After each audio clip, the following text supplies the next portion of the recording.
গ্রাহকদের কাছ থেকে বেশি টাকা নিয়ে আধার কার্ড তৈরি করে দেওয়ার অভিযোগে এক সাইবার ক্যাফের মালিক সহ দুজনকে গ্রেপ্তার করল পুলিশ। বাজেয়াপ্ত করা হয়েছে সাইবার ক্যাফের কম্পিউটার স্ক্যানার সহ বিভিন্ন যন্ত্রাংশ। ঘটনাটি বীরভূমের নলহাটি থানার বাদখেলা গ্রামে। ধৃতদের নাম সাবির আহমেদ ওরফে খোকন এবং মোহাম্মদ হাজিবুল মোল্লা। গতকাল সন্ধ্যায় সূত্র মারফত খবর পেয়ে মুর্শিদাবাদ লাগোয়া বাদখেলা গ্রামের একটি সাইবার ক্যাফেতে অভিযান চালায় বীরভূমের নলহাটি থানার পুলিশ। সেখানে তল্লাশি চালিয়ে বেশ কিছু অসঙ্গতি দেখতে পান নলহাটি থানার পুলিশের তদন্তকারী আধিকারিকরা।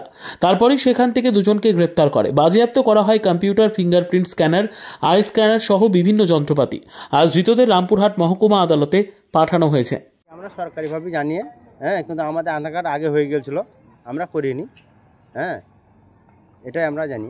মানে কীভাবে প্রচার করতো? প্রচার এইভাবেই যে আধার কার্ড হবে, বাচ্চাদের হবে, মাইকিং হতো প্রায়। কতদিন ধরে চালু করেছে এটা? মোটামুটি কত হবে, 1-8 বছরের হয়তো এরকম। তা আপনারা কি এখানকার বাইরের লোক থাকতো না? ওগুলো আমরা অত জানি না। ভিড়ভাড়টা থাকতো? হ্যাঁ, ভিড়ভাড় থাকতো। এখানে কি নতুনও করা হতো? ওগুলো জানি না, কিন্তু আধার কার্ড এইগুলো অত তো জানি না আমি। আধার কার্ড হতো, এটাই জানি আমি।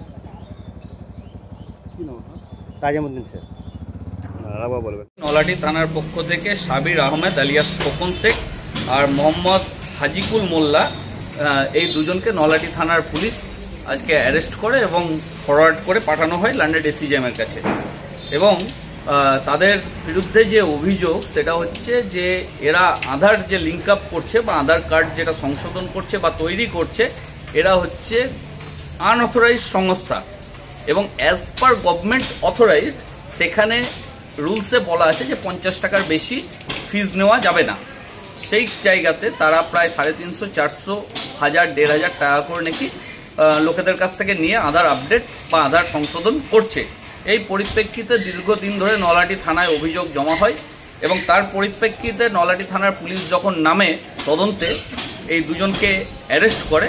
তাদের কাছ থেকে, তাদের দোকান থেকে ওই আধার কার্ড বানানোর যে সামগ্রী, যেরকম laptop, CPU, power adapter, printer, fingerprint, scanner, keyboard, mouse, USB কেবল, রেটিনা স্ক্যানার, এই ধরনের যাবতীয় সামগ্রী এইগুলো কিন্তু ইনভেস্টিগেশন এজেন্সি সিজ করেছেন এবং সিজ করার পরে তাদেরকে আজকে লন্ডন এসিজিএমের কাছে ফরওয়ার্ড করার পরে 5 দিনের রিমান্ড চেয়েছিলেন। লন্ডন কোর্ট এলাবোরেটলিভাবে হিয়ারিং করার পরে লন্ডন কোর্ট আজকে 4 দিনের রিমান্ড অ্যালাউ করেছেন। কিন্তু আমাদের অ্যাজ এ ডিফেন্স লয়ার আমাদের বক্তব্য ছিল যে we are the authorised persons এবং আমাদের কাছে অথরাইজেশন আছে আধার কার্ড তৈরি করা এবং লিঙ্ক আপ করার জন্য। যদিও এই মর্মে ইনভেস্টিগেশন এজেন্সির পক্ষ থেকে বলা হয়েছে যে না, আমাদের কাছে সেই ধরনের কোনো অথরাইজেশন নেই। এই পরিপ্রেক্ষিতে 4 দিনের রিমান্ড লন্ডন কোর্ট অ্যালাউ করেছেন। নেক্সট ডেট ফিক্সড আপ হয়েছে 2/6/2025 তারিখে। ইনভেস্টিগেশন প্রোগ্রেস হওয়ার পরে আমরা বুঝতে পারবো যে হোয়াট ইজ হোয়াট। কি নাম, কি পরিচয়? আমার নাম হচ্ছে অভিষেক ব্যানার্জি, রামপুরহাট কোর্ট অ্যাডভোকেট।